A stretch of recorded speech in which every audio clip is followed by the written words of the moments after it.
This podcast brought to you by Hope 103.2. The Hope Book Club with Katrina Rowe and Natasha Moore, because life's just better with a book. Welcome to the Hope Book Club with Katrina Rowe and Natasha Moore. In episode 23 of the Hope Book Club, we are exploring Fleishman is in Trouble by Taffy Brodesser-Akner, the story of what really happens when a marriage breaks down. We're taking a look at the hostage drama Bel Canto by Anne Patchett. And I've been reading the latest Jojo Moyes book, The Giver of Stars, about the packhorse librarians in the mountains of Kentucky. Plus, we bring our top 5 heartwarming reads during the pandemic. But first, let's hear from Fleishman is in Trouble by Taffy Brodesser-Akner. Toby and Rachel had separated at the very beginning of June, just after school ended. The culmination of an almost year-long process. Or maybe a process that began shortly after their wedding 14 years before. Depends on whom you ask or how you look at a thing. Is a marriage that ends doomed from the start? Was the marriage over when the problems that would never get solved started? Or when they finally agreed that the problems couldn't be solved? Or when other people finally learned about it? Of course, Cindy Leffler wanted information. Everyone did. The conversations were always artless and they were always the same. The first thing people wanted to know was how long things in the marriage had been bad for. Were you unhappy that night at the school gala when you were showing off your college swing dancing lessons?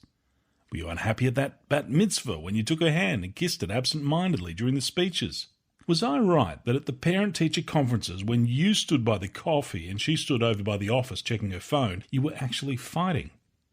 How it shook people to see someone extricate themselves from a bad situation. How people so brazenly wondered aloud every private thing there was to wonder. Toby's cousin Cherry, who was prone to long, disappointing stares at her husband Ron. Had you tried therapy? His boss, Donald Bartuck, whose second wife had been a nurse on the heptology floor. Were you unfaithful? The camp director at the Y, when Toby was explaining that his kids might be a little shaky since when the camp started they'd just separated.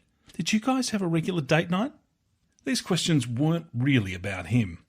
No, they were questions about how perceptive people were, and what they'd missed, and who else was about to announce their divorce, and whether the undercurrent of tension in their own marriages would eventually lead to their demise. Did the fight I had with my wife on our actual anniversary that was particularly vicious mean that we were going to get divorced? Do we argue too much? Do we have enough sex? Is everyone else having more sex? Can you get divorced within 6 months of an absent-minded hand kiss at a bat mitzvah? How miserable is too miserable? One day he would not be recently divorced, but he would never forget those questions. The way people pretended to care for him while they were really asking after themselves.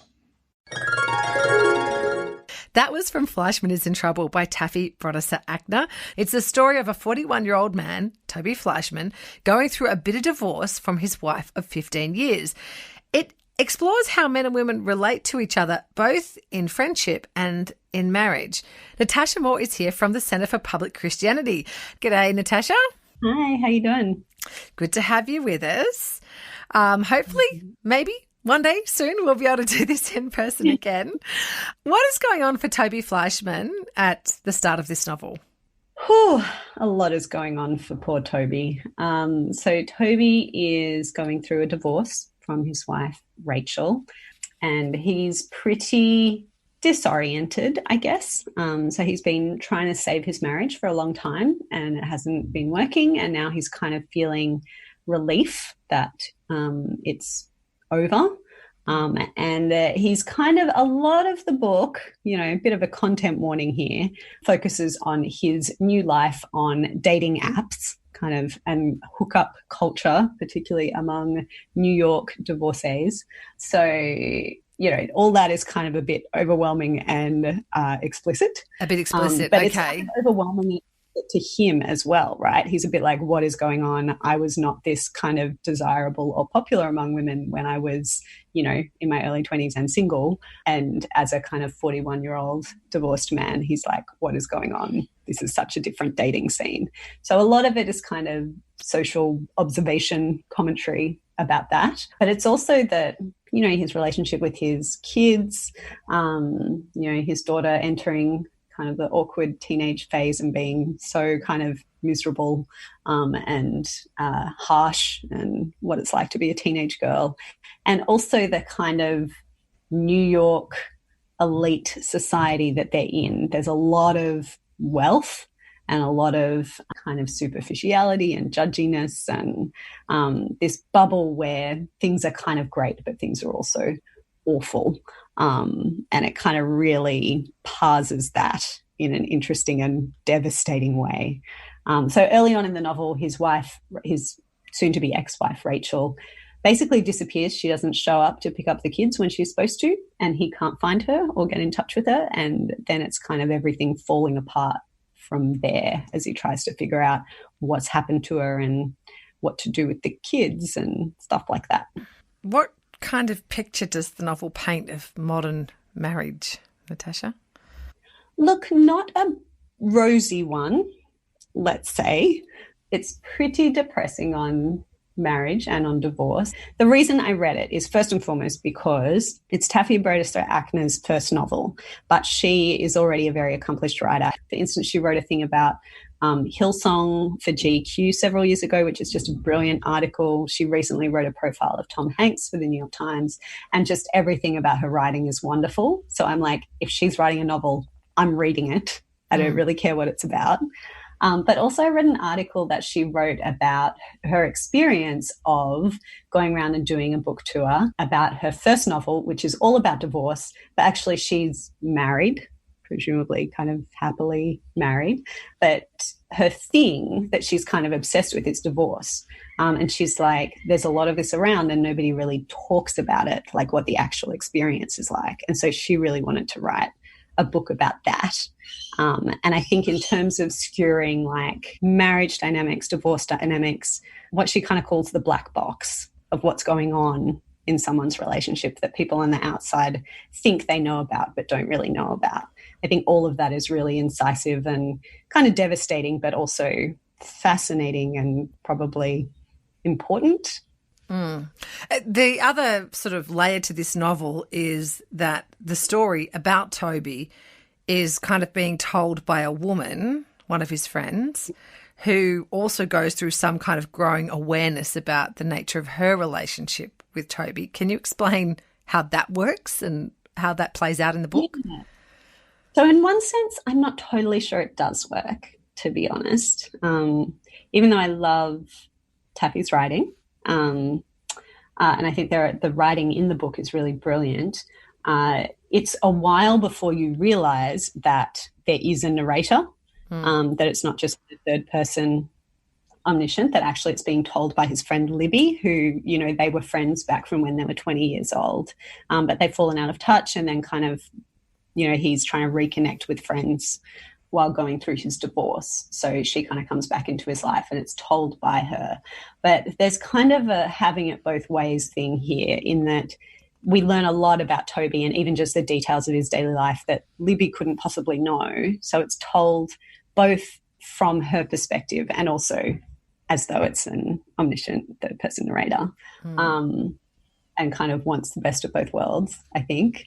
But it does kind of give you, because she is a woman who's kind of sympathetic to Toby, but also has her own, you know, she's got this lovely husband, and biographically she's a lot like Taffy Brodesser-Akner. So she used to write for a men's magazine. Now she's a stay-at-home mom, and she has kind of like in the suburbs of New Jersey, and she doesn't know how she feels about that and who she is. And so she's kind of working through her own sense of like, am I a middle-aged suburban mom, and is this who I wanted to be? And then later in the novel, slight spoiler alert, we do get Rachel, Toby's wife, soon-to-be ex-wife, her perspective coming in, which of course changes things quite dramatically from after feeling sorry for poor aggrieved Toby.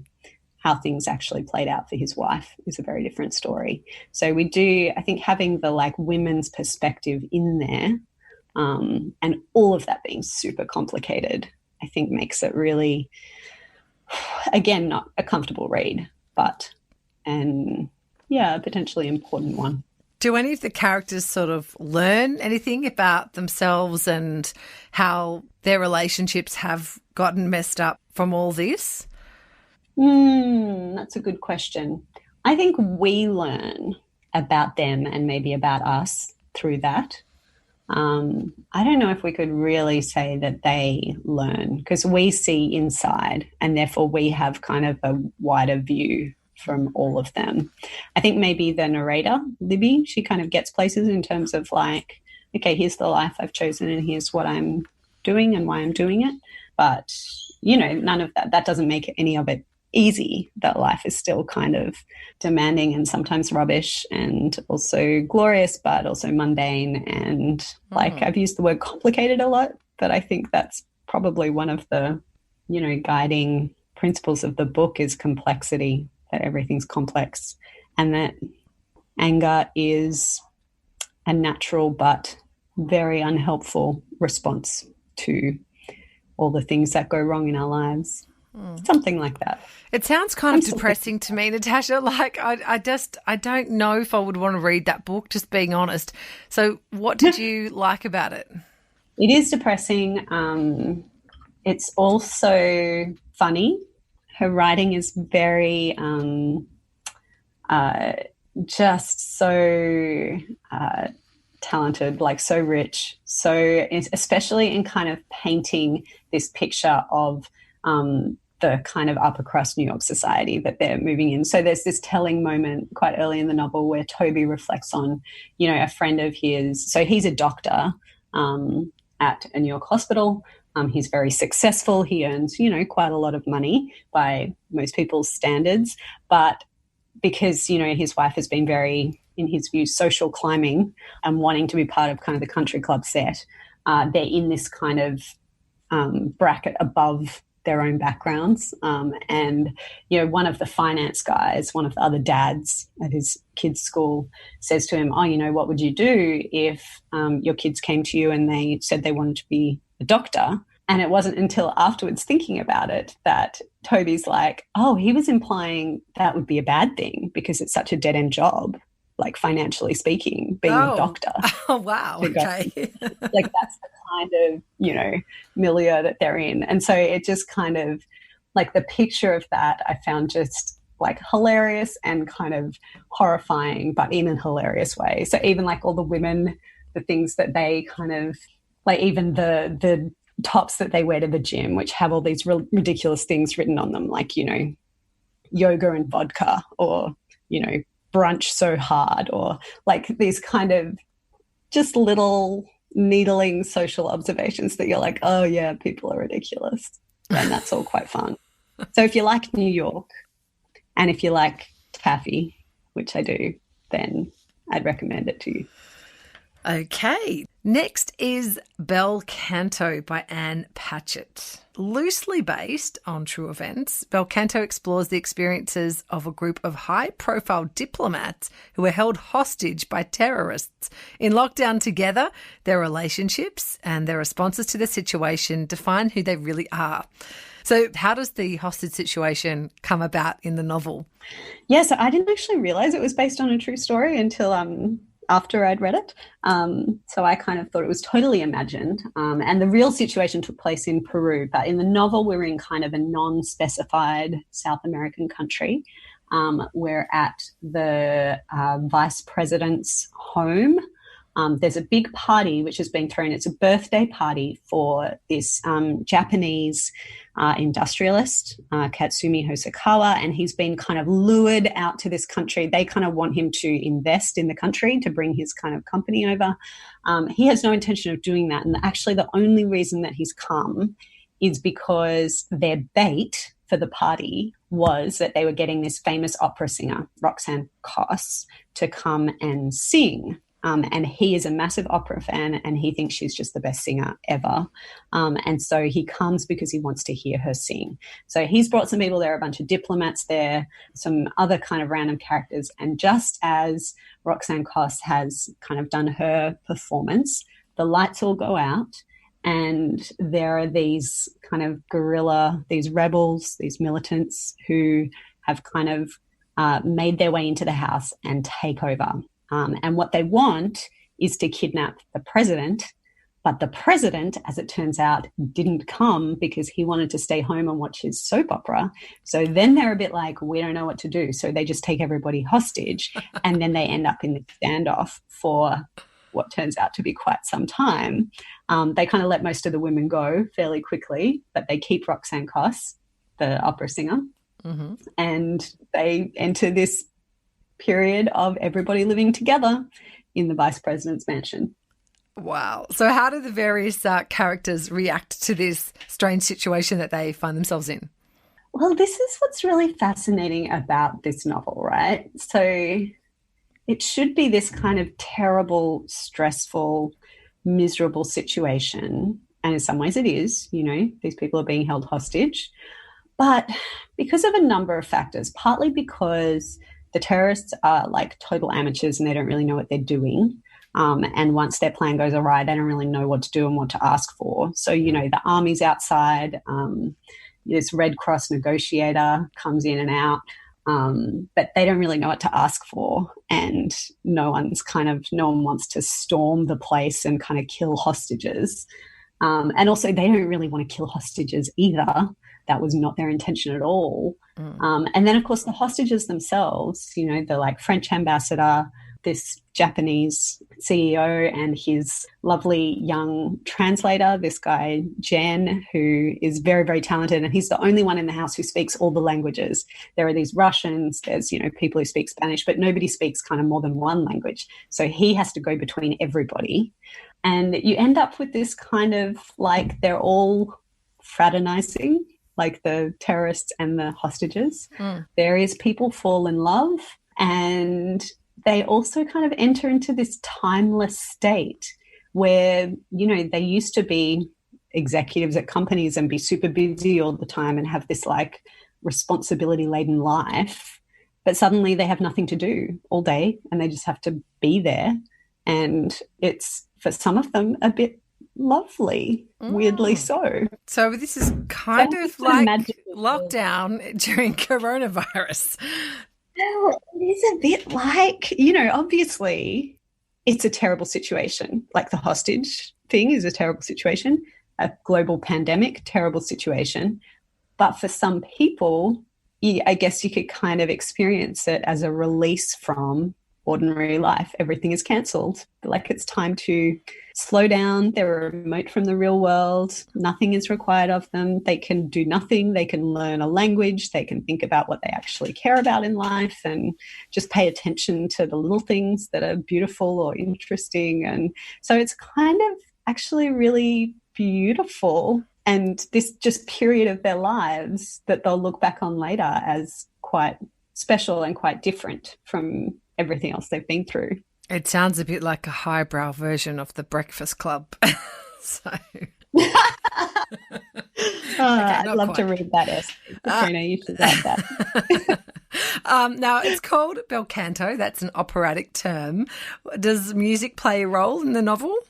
Yes, it does very much. And I think that was maybe Anne Patchett's kind of the origin I read of the novel, was her kind of looking at the situation that really did happen in Peru with this months-long standoff, and going, actually, this is an amazing story and the only thing missing is an opera singer, and here's all the things you could do with the story if you have an opera singer involved.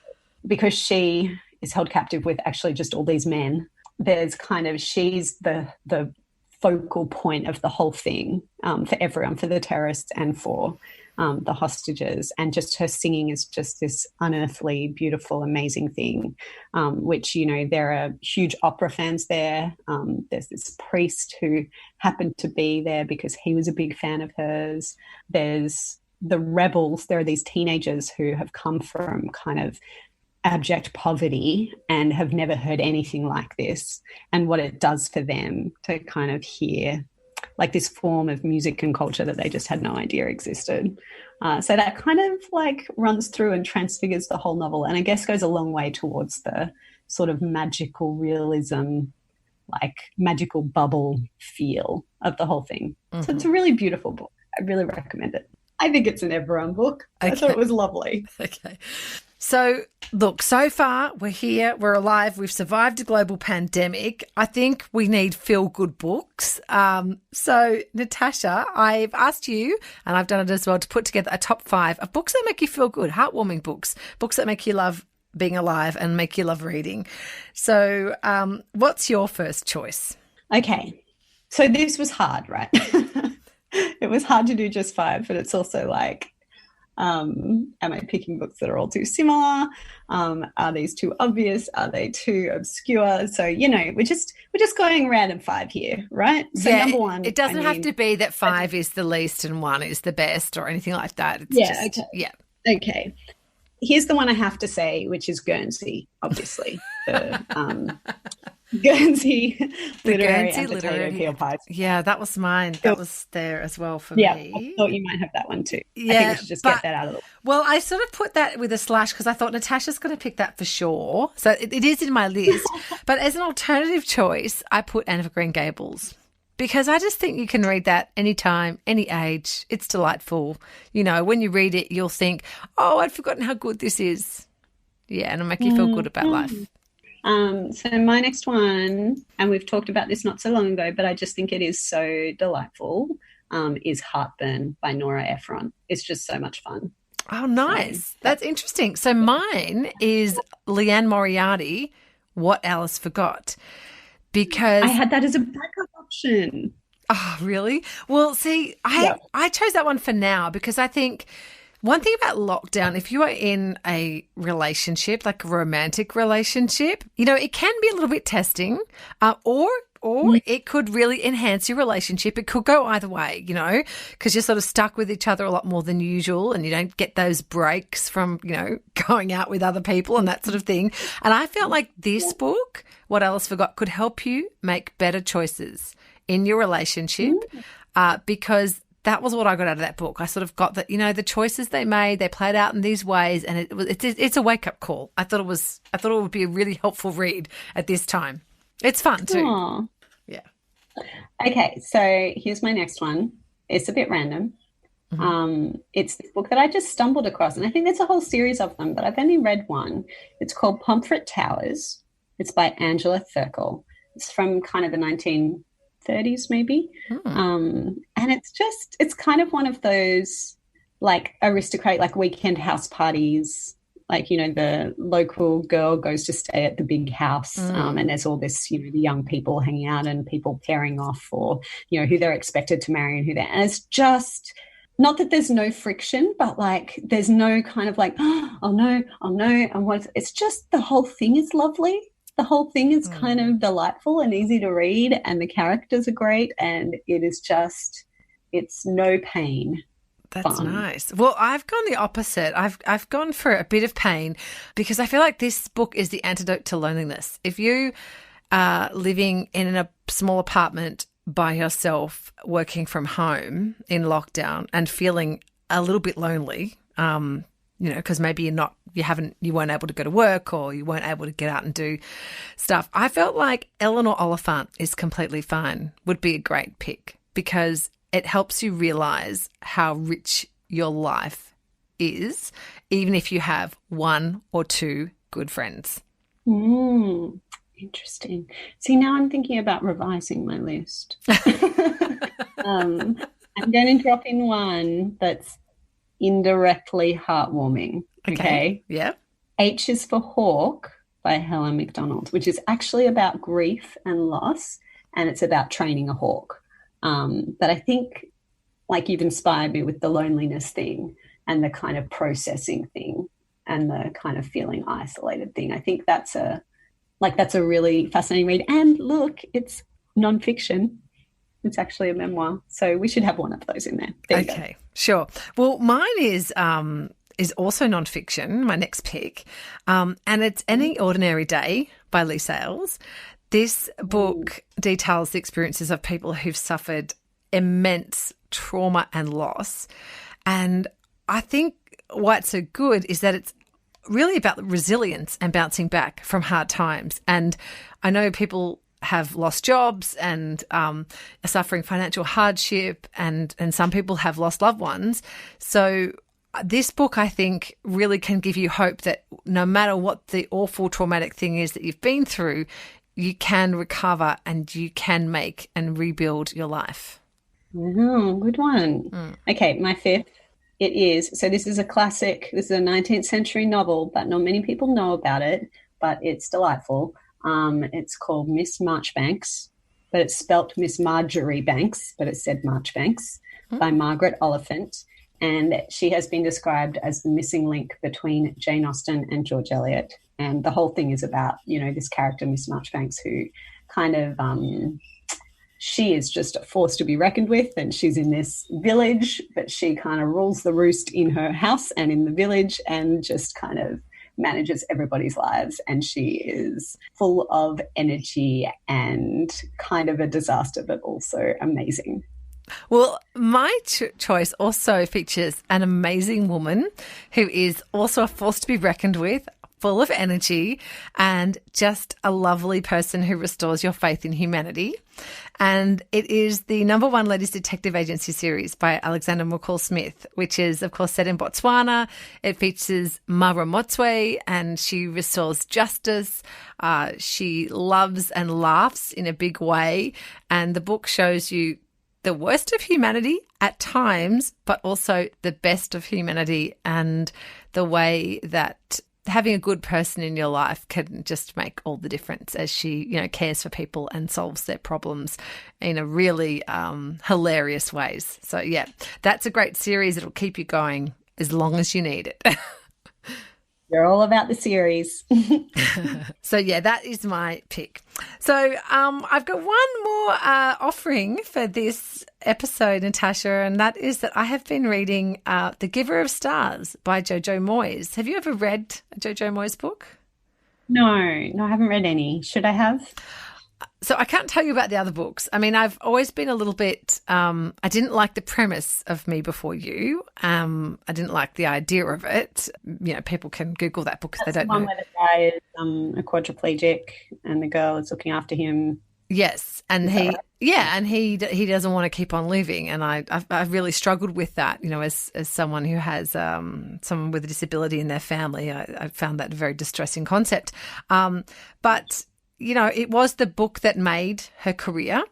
But this Giver of Stars, I couldn't resist because, it celebrates libraries and books, and it's about women's friendships as well. So Alice is actually an upper class sort of English lady. She marries a young American mining heir, I guess, called Bennett. He's charming and handsome, but when she gets back home, their marriage doesn't turn out to be the way she expected it to. They end up living with his overbearing father, who controls their life in every way. In the end, that the marriage dissolves, but Alice finds comfort in the friendship of the other women in the small town, Marjorie, Beth, Izzy.